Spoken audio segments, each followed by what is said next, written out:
everybody, it's Alexander A. Manzoni, and we're going to have a live feed here from me doing stuff. I got my show going on here.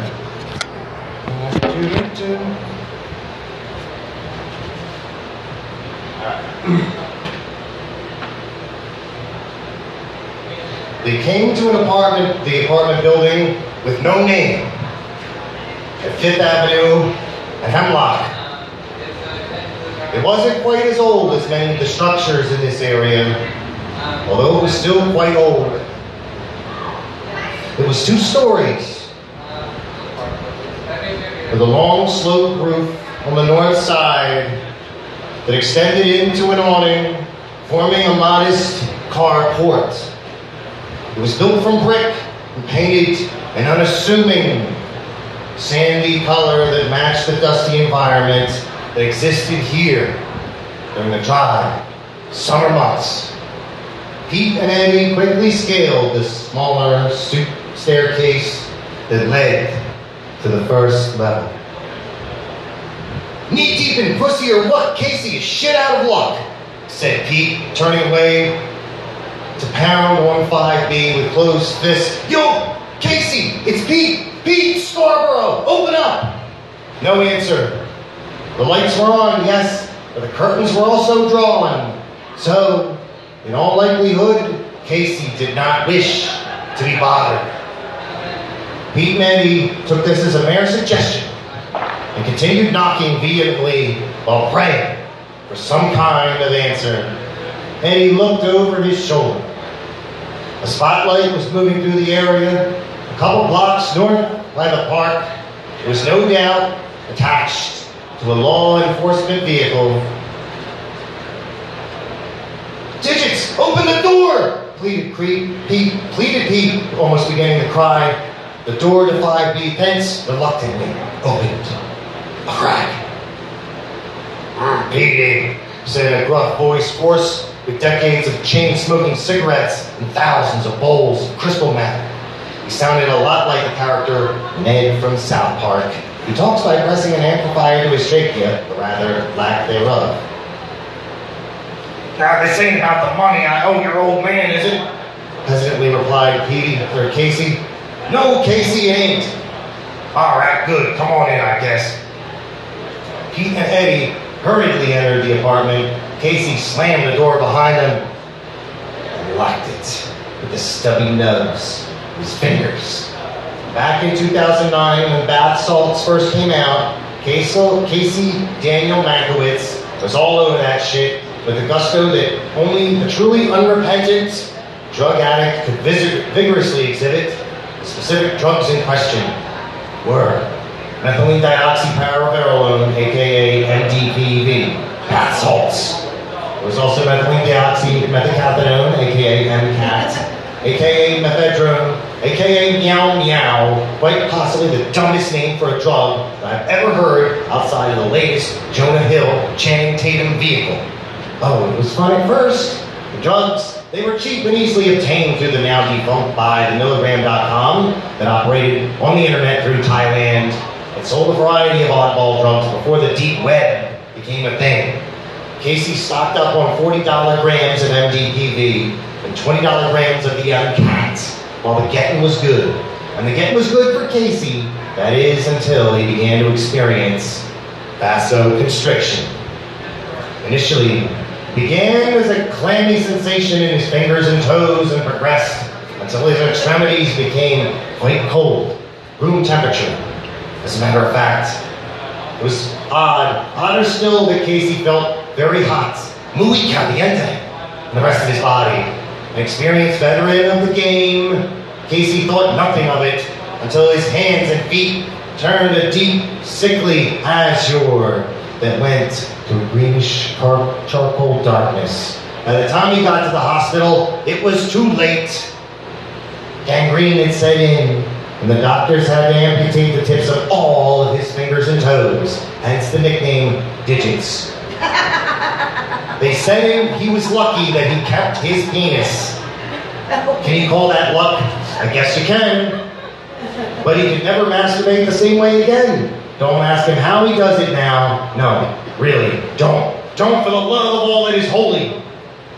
The living room was sad and bare, except for a beat-up brown couch collapsing in on itself, a raggedy navy blue recliner, the small wooden entertainment center covered in dust, and the shitty gray 24-inch tube television that was sitting upon it. Across the room, at the kitchen sink, was a ribald woman, a hooker, who was rinsing out her mouth, bent over under the spigot. It did smell a bit salty in there now that you mention it. When the sleazy mama turned, brushing the excess fluids off from her lips, he quickly recognized her as one of his sister Cheyenne's friends. "Hiya, Trish," said Pete. "I haven't seen you in a minute." "Wow, Pete," Trish said. "I haven't seen you in a minute either. You look like shit." "Hey, thanks. Hey, remember Eddie?" "Sure, I remember when that lousy drunk went and borrowed my car back in 2008. "So, Pete," interrupted Casey, as he stumbled over to the couch with his characteristic unsteady gait and plopped himself down in the squeaky recliner. "What the fuck brings you to this side of town?" Just seeing how you're doing is all." "Uh-huh. And we may or may not be hiding from the cops." "Shit, you two backpacks didn't kill somebody, did you?" No. Just a minor misunderstanding. You know how that is. Cross my heart, it's nothing too serious." "Serious enough the way he was banging on my door, I reckon." "Yeah, can we hide in your shower for a few?" "Jesus Christmas cake and crackers, you fucking kids have a lot of nerve. I'm still on parole." "Yeah, I just got out of the joint, so what? No big deal." Casey stood at the door and religiously examined what was behind the peephole. A cop car. Not the same one that crashed into Nash's truck. That one was fucked. It crept down the street from the north, sweeping its floodlight in 180-degree arcs. Casey motioned to his two uninvited guests. Go, go! They fled into the bathroom and closed the door as swiftly and as noise-free as possible. Pete and Eddie took this as a cue to do some of that dope that they went through so much to acquire, because naturally it is a great idea to imbibe a drug that makes one paranoid when the cops are looking for you. Take that as a lesson of the day from Pete and Eddie. They are full of practical little gems of wisdom, such as that. Thomas.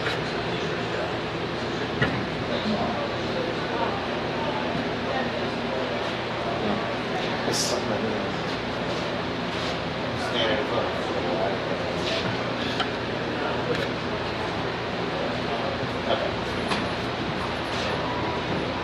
25 minutes and 37 seconds later.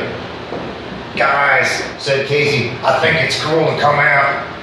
There was some banging around. It sounded as if someone had become entangled on a shower curtain and tripped over the tub. Actually, that was a pretty accurate description of what happened. Hey, said Casey, now somewhat disconcerted. The fuck you assholes doing in there? This ain't a goddamn playground. The door unlocked and slowly swung open. Pete and Eddie emerged, red-faced and wired from shots of crystal. As they left the room, Casey looked in and saw muddy footprints and spatters of coagulated blood all over the floor, in and on the side of the tub. Seriously? Asked Casey. And that is why I haven't been getting much sleep, said Eddie to Pete, gesticulating with his hands much more than normal or was ever necessary. He returned to the living room and sat down on the couch, sandwiching Trish in between themselves. Casey remained in the bathroom in a state of damage control.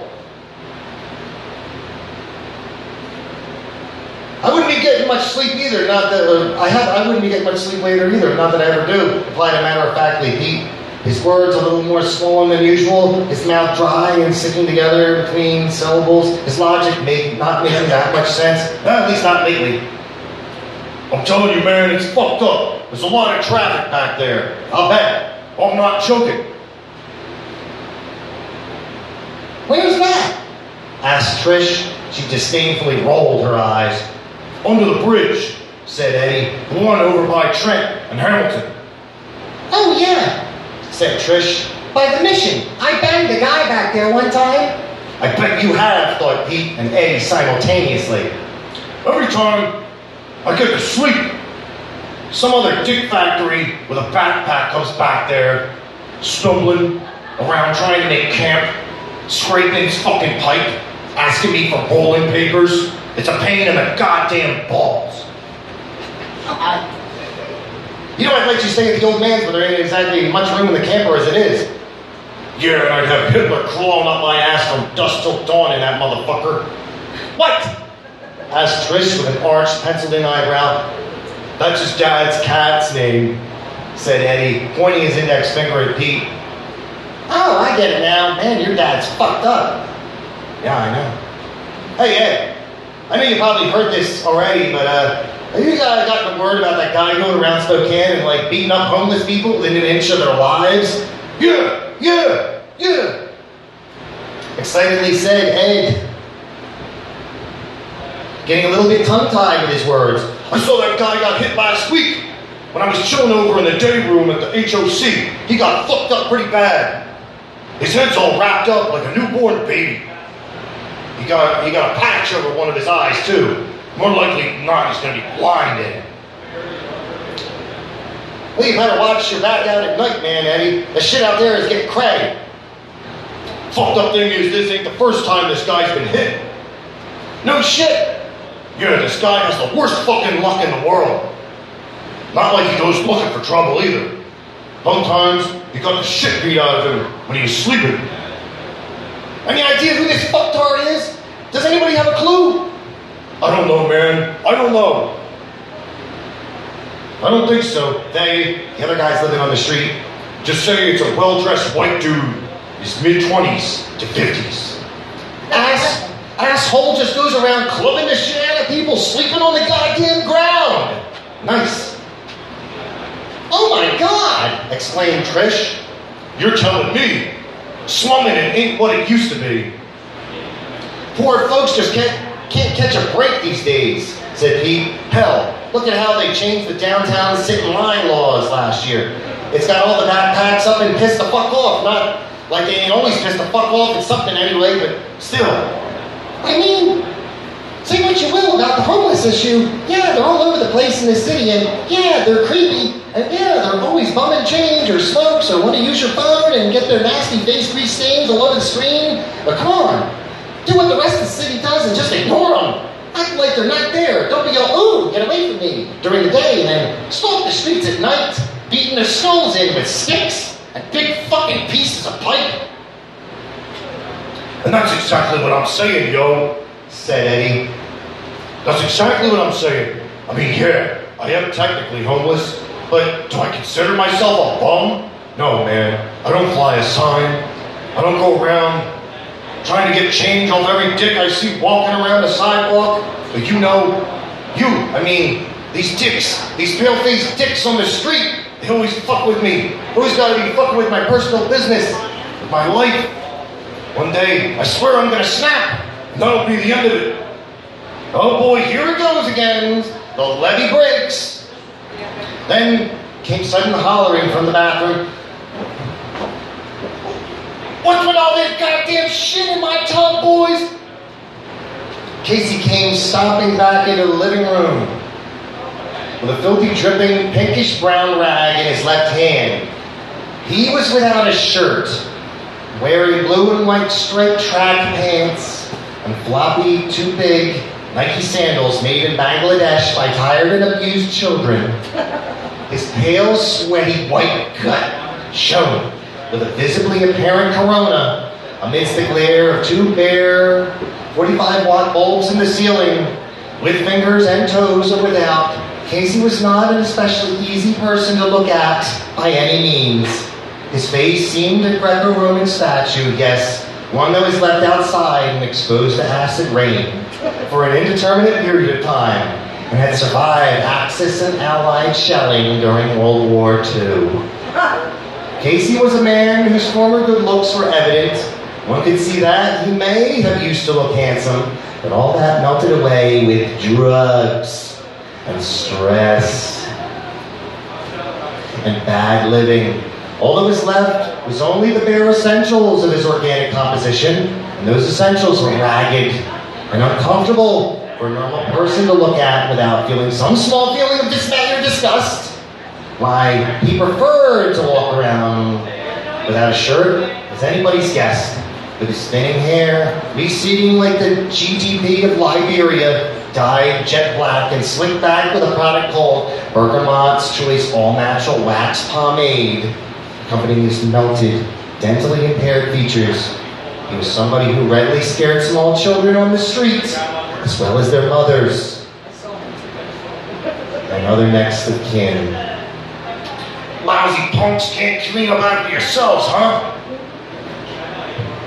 Said Casey. There's blood all over my tongue. Leave it to tweakers to shit on everything in sight. That's why we can't leave nice things out. Nice things? You? Nice things?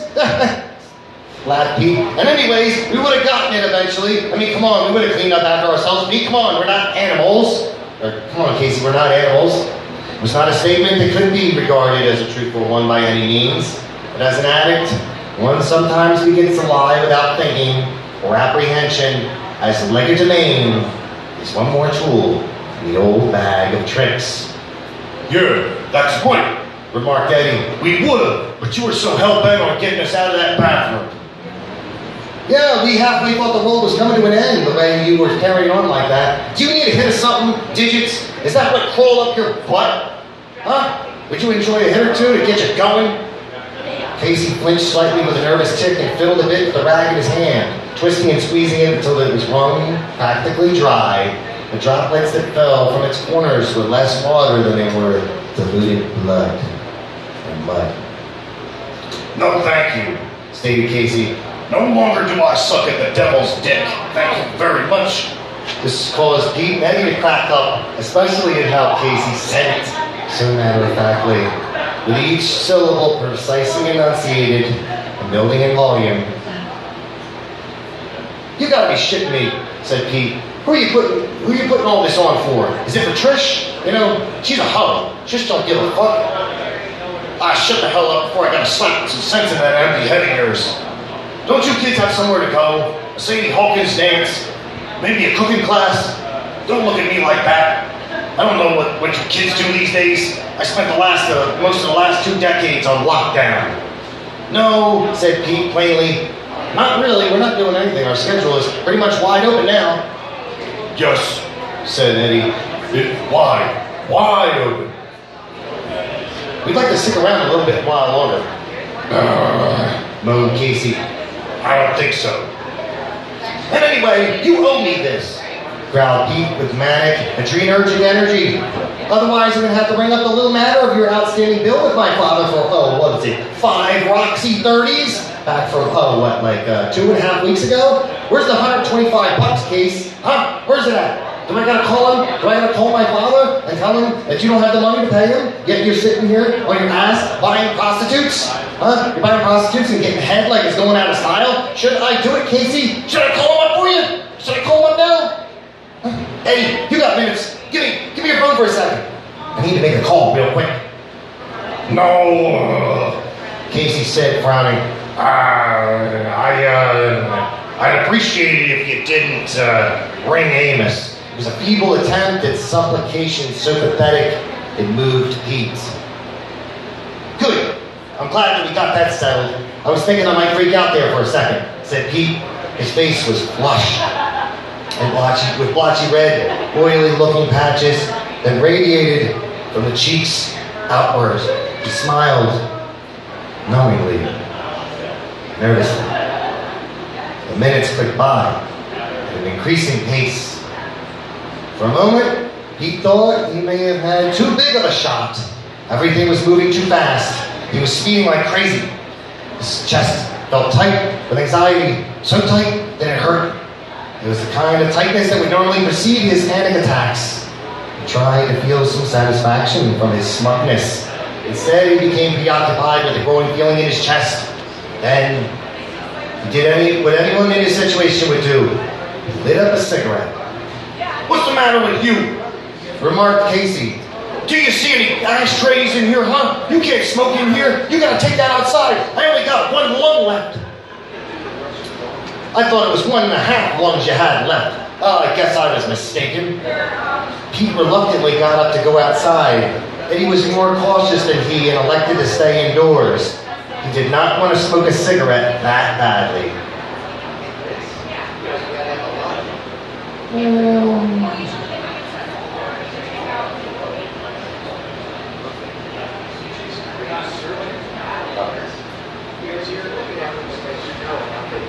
It should be all right, said Pete as he closed the door behind him, taking his stinking wet bag, covered in beer, just in case someone got any funny ideas, and decided to go and try to pinch the rest of his neck. Oh, yeah. Oh, yeah. Oh, no, I remember. I saw your sister the other day, Pete. Called Trish through the door. Oh, yeah? Pete said back through the fan in the window that was duct taped in with brown cardboard cut-up pieces of liquor boxes supporting its sides. He opted not to shout and draw more attention to himself than necessary. Pete quickly inhaled his cigarette within the span of a few minutes and made himself entry back into the ratty apartment mere moments before a police cruiser made another pass by with the old halogen high beam cop spotlight. His unintentional timing was most unfortunate for him. It would have gotten really ugly if he lingered any longer. So, you said that you saw Cheyenne? Asked Pete. He loudly slammed the door behind him and swung around 45 degrees, swiveling on one foot, and then plopped down on the couch, sighing and brushing icy beads of stinky meth sweat from his brow. Yeah, said Trish with a curt nod, edging almost imperceptibly away from Pete. Well, is she doing all right? Nah, well, she's off the dope, if that's what you mean. Oh, that's good, that's good. And, believe it or not, she's still off the street. Oh, yeah? Well, yes and no. Yes and no? What's that supposed to mean? On one hand, she starts slinging her ass. On the other hand, she shacked up with this dude Matt, and he's a real fucking asshole. He beats the piss out of her all the fucking time. What? He's all kinds of fucked up on Crystal. Lost his marbles about a week ago. Yeah. Chased her out of the house with a machete. So fucked up. Last I remember, she's living in a tent. In one of the parks now. Pete screeched, angry, indecipherably, incomprehensibly. Then, after lowering his tone to one more reflective of a human being, said, I'll string him up by his nuts and beat him with a stick like a piñata. You have to get in line there, Petey boy. I want a piece of him too after hearing what I heard. God damn it. Did she get a new phone or something? I tried her old number last month, and it didn't work. Yeah, you want it? Sure, thanks, Trish, said Pete. Then he turned to Eddie and barked, Hey, get out your phone. Take this number down, if you will, my good sir, just in case my burner goes completely to shit. Yeah, man, sure, said Eddie. Pete and Eddie took out their phones. Pete didn't have any minutes, but he could still enter contact information. It's good to have your bases covered sometimes. Yes, yes it is. Casey, growing bored, fished around for the remote and switched the TV on to a original rerun of 2.5 Men. It was back from when they still had Charlie Sheen doing his lecherous drunken piano man shtick before anyone knew of his other problems. The picture on the screen, which depicted Uncle Charlie in bed with what was likely another one of Alan's girlfriends or ex-lovers, quickly grew out of focus and became horribly bitmapped as a train went by and messed up the signal. A train went by here every 30 minutes, so there's that. I bet it would drive you crazy, wouldn't it? Oh, look, the train is like, that train, yeah, it's going by right now. This show's funny as shit, mentioned Casey with a scarred nub. He vehemently pointed at the picture as the reception waned and grew and fell away, seemingly of its own accord. I guess, said Pete, I don't really watch much TV. I had enough of that while I was locked up. Well, that's good for you, Mr. High and Mighty. Trish suddenly took a multicolored glass spoon-type bowl from her hideous leather purse, as well as a sealed stake number bag of cannabis indica that went by the name of Alaskan Thunderfuck. Then she ripped the seal on the black and orange foiled 8-ounce packet with her teeth and spat the torn Persian into her hand. I can't watch this show without getting stoned. She said, You're already fucked up, said Casey. Yeah, but I mean high on weed. As much as Pete could have used a few hits, he reflected on the grossness of sharing spit with a random hooker, and with a different kind of sick feeling now swelling within him, he immediately discounted the prospective notion. And to make matters worse, the shadow people were crowded at the window on his right, and all along the hallway to his left. They were beginning to surround him. And that disturbed song, Voices, was stuck playing in Pete's head on a loop, overtaking the previous jazz ensemble via gradual overlap. Just when I thought they'd leave me alone, those sneaky sons of bitches. In a move that was nearly imperceptible to the eye, Pete anxiously scooted forward on the cushion until he was so far at the edge of his seat on the couch that to Eddie, he appeared to be almost levitating. It was very strange indeed. Although at least to Pete's credit, he wasn't perched up there, down on his haunches, resembling a bizarre carrion bird, like I've seen really weird people do at times. Mostly in institutional settings. In an attempt to discount Pete's weirdness, Eddie and Trish struck up a conversation. Between the both of them talking and the TV going on with all these vacuous lines of snappy dialogue, the sounds, as Pete experienced them, began to get garbled. Pete noticed things were getting stranger than they should have been, but neglected to bring up the subject.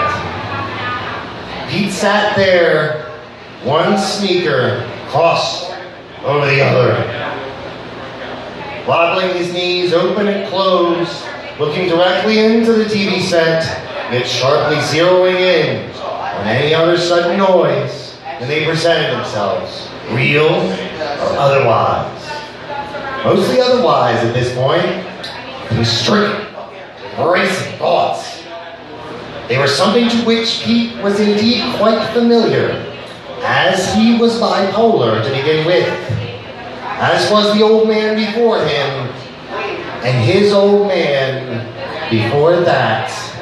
A car door opened and shut outside. Pete nearly jumped out of his skin. Instead, fell off the couch, flailing his arms and eliciting a disconcerted, exasperated cry of sudden shock. Ah! It helps if you sit in your seat, not hanging off of it, man, Eddie commented for reals. Are you sure this kid's all right? Casey asked with the mostly mild concern in his tone. Hey, numbnuts, you think you can get the fuck off my carpet with that stank ass of yours? And that's why they won't let me back on the res. Eddie continued, engaging in his actual real conversation that had nothing at all to do with Pete whatsoever. No shit, said real Trish. that's fucked up. In his deluded thoughts, Pete heard it as, Pete is fucked up. And his mind took it from there, running through the streets with unfurled banners. Yes, it was not long before Pete construed a conspiracy being plotted against him. We've got to get rid of him. Pete thought Eddie said. What Eddie really said was, yeah, I can't believe it happened again. you see, that's what happens. The paranoid mind picks and chooses what it wants to hear, and then it continues to augment itself until the delusions psychotically spiral out of control via the snowball effect. Everyone is against you, man. Everybody. It is entirely too easy to succumb to the vortex of fear, and Pete was already in a weakened state to boot. It was over before it started, really. Over for Pete, anyway. He surprised everybody. He suddenly shot up out of his seat, grabbed his wet backpack, and bolted out the door. And what the hell was that? Asked Casey, confounded.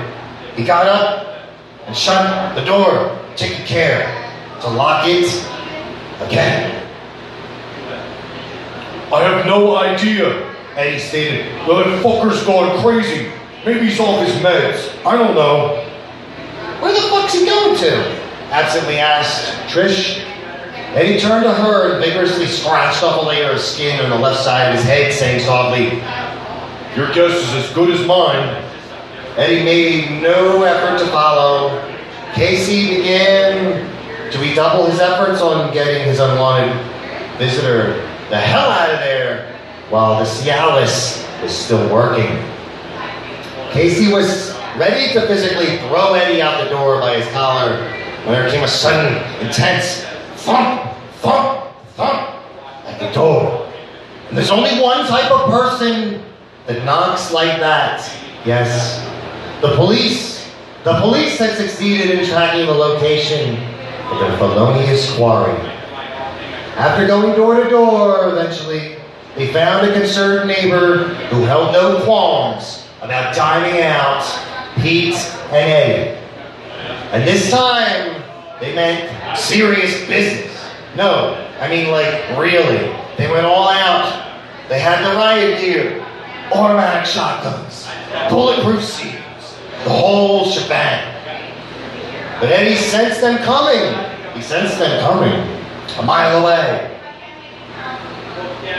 Before shit could get too hot, he elected to preemptively make a hasty, impromptu escape via the bathroom window. He had to deal with a small issue of height discrepancy. They weren't exactly on the ground floor. Lucky for him, but he didn't break any bones on the way down. And that left poor old deformed Casey Digits Mankowitz pretty much by himself, aside from Trish. As indicated previously, Casey's rapport with the SPD was less than stellar. His continued rudeness and dedication to stonewalling the police quickly developed into a physical altercation with one of the officers on the scene. It got ugly, even quicker than you would have expected. Chapter 14, next old man chapter, downtown Spokane, Sprague Avenue, Friday, November 14th, 2014, 7:05 p.m. The Odyssey puttered westward down Sprague in the weekend traffic while the old man and No-Do struggled to find a decent place to park to facilitate their drug deal.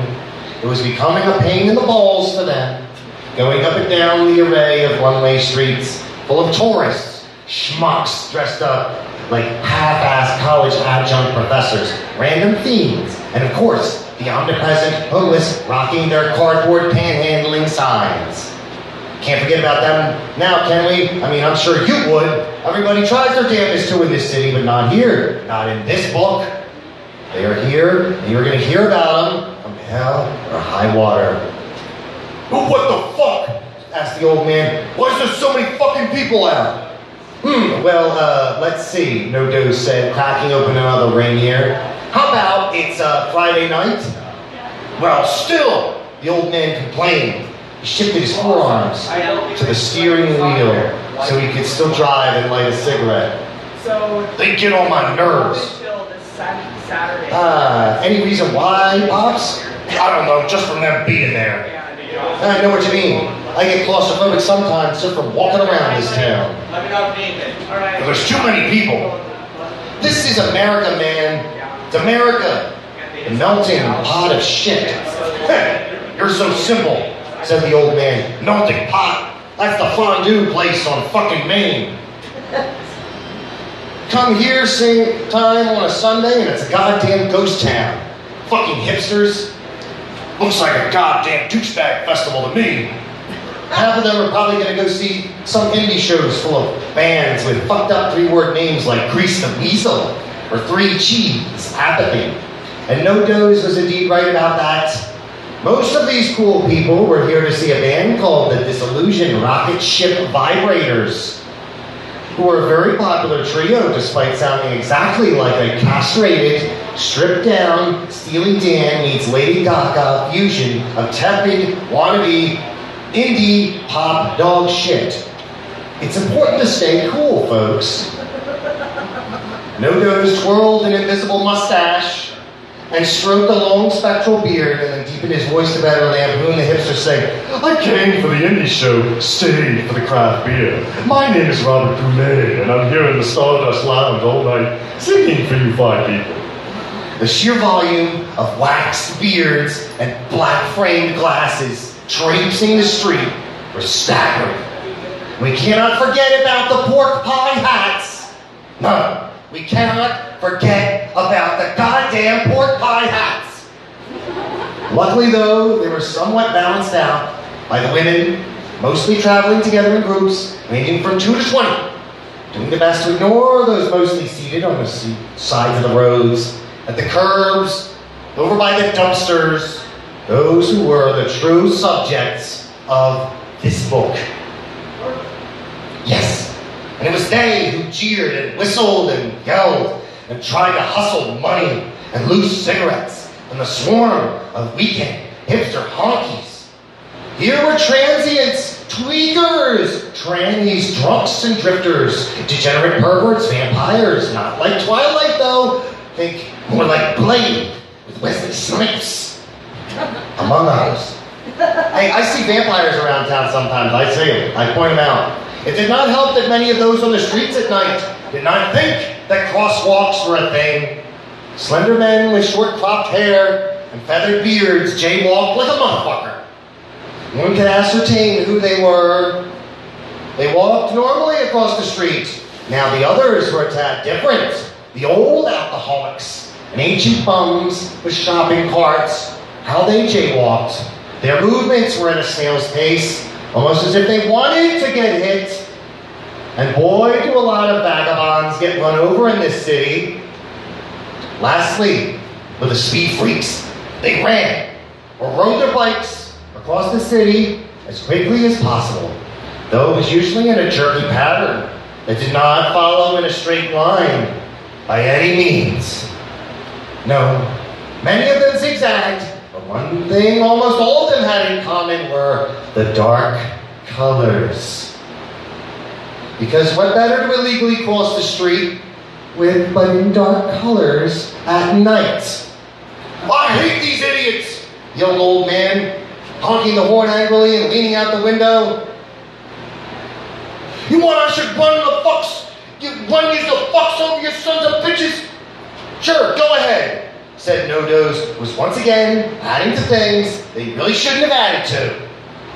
If that's what you want to do, but before you start killing people, you can kind of give me a heads up so I can kind of not to be a party to any, I don't know, vehicular felonies, you know, those kinds of things.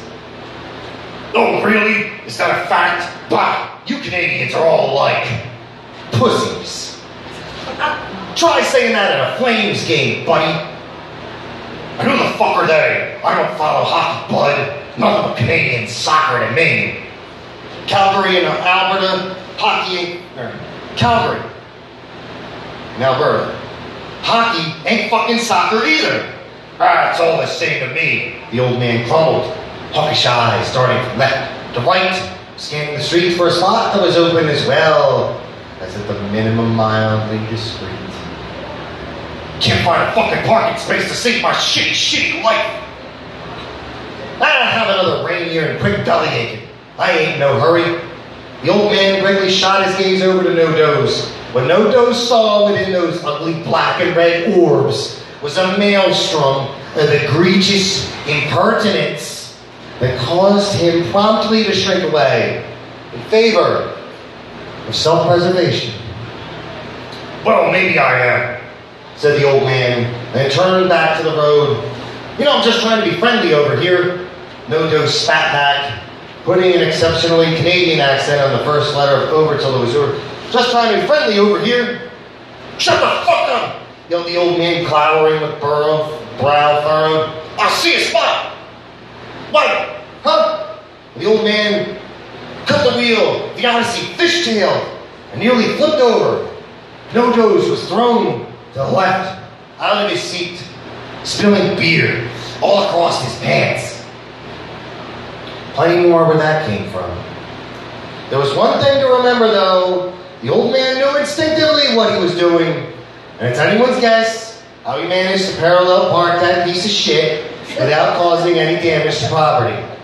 Onlookers had witnessed an instance that seemed to defy the laws of physics, but most of them were too drunk or stoned to think about it much. The old man, unfazed by his apparently amazing parking abilities, looked cautiously to his left.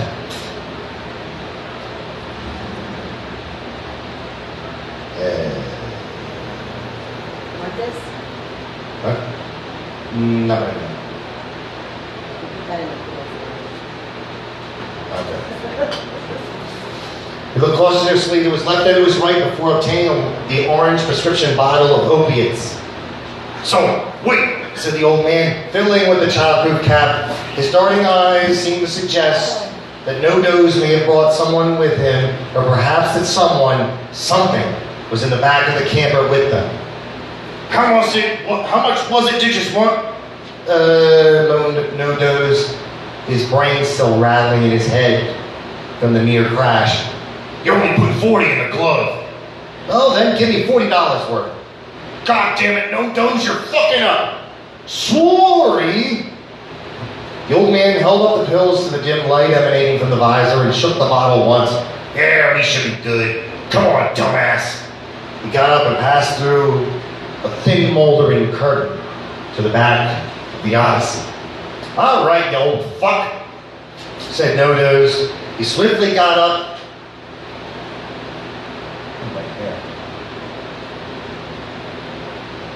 And followed. And if you think he put his beer down to facilitate this, then you don't know Canadian hockey fans. One thing I'm wondering is, Said the old man as he looked around for a hard, flat, relatively clear surface. Where's the cat? Said No-Dose as he inched past the old man and sat on Pete's bed. no, but now that you mention it, yeah, Hitler's gone. Now, how about that? Where's my cat? What I was going to say is, before you fuck me up, The old man said, stopping once, he found a suitable surface, a small white plastic cutting board with a handle. what I was going to say is, why the fuck would you come to the States when you could buy codeine over the counter in Maple Leaf country? Blurted No-Dose. His knee was getting fairly fidgety. You know how it is, buy some drugs, meet the wrong people, you get into some trouble. Before you know it, you're owing money to people all over town. And someone rips you off, and you're so pissed, and you're so drunk, you figure you have to retaliate somehow. And then you do. And suddenly, the shit has hit the fan in a big way. And you gotta get the fuck out. Yeah, I know how that is. Happened to me a few times. Wait, does that make you an illegal immigrant? No comment. So, yes? Now, if you want to get technical, You goddamn Canadians make the skin of my balls crawl.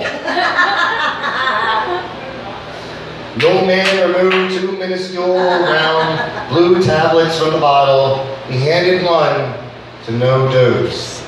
There's one. The old man took the other one and broke it apart into two hemispherical sections. Here, Said the old man. you can have half. Oh, come on, $40 or 45 milligrams. You call that a deal? $5 more, bitch. Fuck it, said No-Dose. He put the half chunk in his cigarette pack, which he would surely lose as the piece was so tiny, and the other pill on the cutting board. He promptly began working at it with his Canadian driver's license. Just in case you were wondering, America, it was laminated. While No-Dose accomplished his ends, the old man, who after checking to see if the coast was clear, removed a panel from the ceiling and grabbed his bulbous glass meth pipe, as well as a small handheld butane torch. Nodo saw the old man, and what he was doing out of the corner of his field of vision was taken aback. "No, I ain't doing any of that shit," he said. I didn't say it was for you. Replied the old man. Nah, fuck that. You pussy. Nodos increased the speed at which he crushed the pill and cut it out into 2 smallish lines. Seeing that blowtorch had rubbed him the wrong way. But really, what did he expect? Kittens and sunshine? Unicorns shitting rainbows?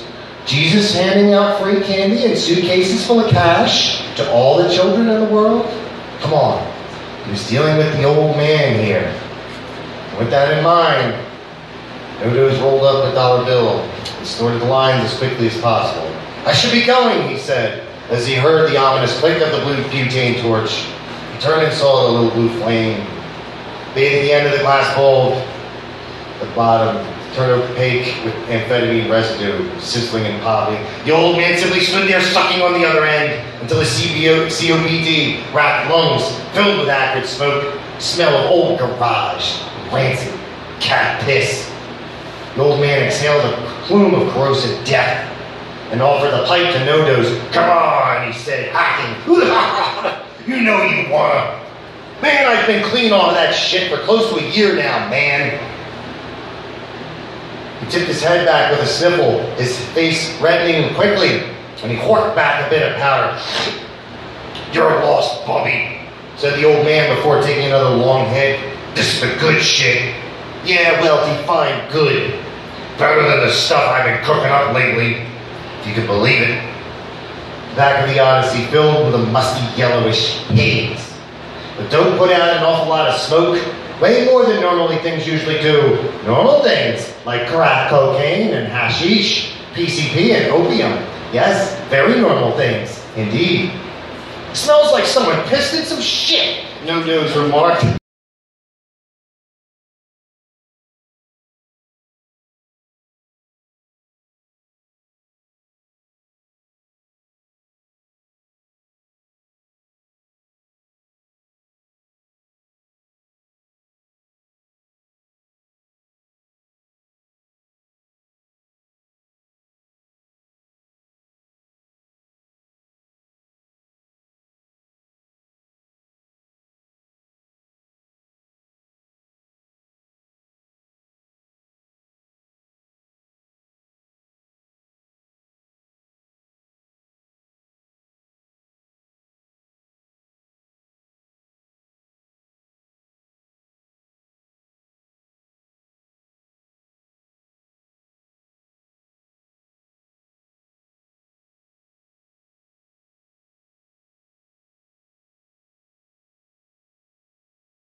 Chapter